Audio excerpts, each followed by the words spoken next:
வணக்கங்க.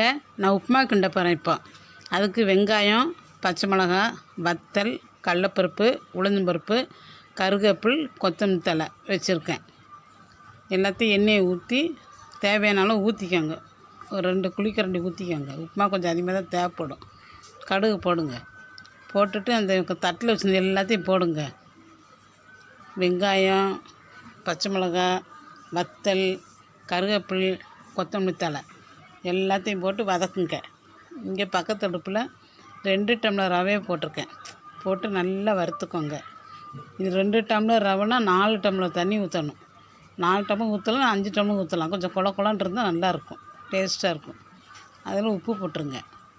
போட்டுட்டு இந்த 2 டம்ளர் ரவையை நல்லா வறுத்துருங்க. நல்லா வறுத்துட்டு தண்ணி கொதிக்கும்.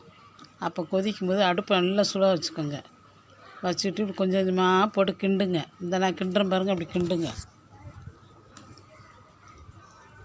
நல்லா கிண்டி கெட்டி இல்லாமல் கிண்டுங்க. கெட்டி வராது, வறுத்துட்டிங்கன்னா கெட்டி வராது. நல்லா கிண்டி நல்லா மூடி வைங்க. இதை தண்ணி கம்மியாக வச்சு கிண்டலாம், சூப்பராக இருக்கும். அதுவும் நல்லா அரிசி உப்புமா மாதிரி அது வரும், சூப்பராக இருக்கும். அது தண்ணி கம்மியாக ஊற்றி செய்யணும். இது அதிகமாக ஊற்றி செய்கிறது நல்லா கொலன்னு நல்லாயிருக்கும். சாப்பிட்றதுக்கு சூடாக சாப்பிட்டிங்கன்னா சூப்பராக இருக்கும். இதுக்கு ஊறுகாய் தொட்டு சாப்பிடுங்க, சூப்பராக இருக்கும். இதுதான் எங்கள் வீட்டில் இன்றைக்கி உப்புமா. நைட்டு டிஃபன் இது தான். நீங்களும் செஞ்சு சாப்பிட்டு பாருங்க.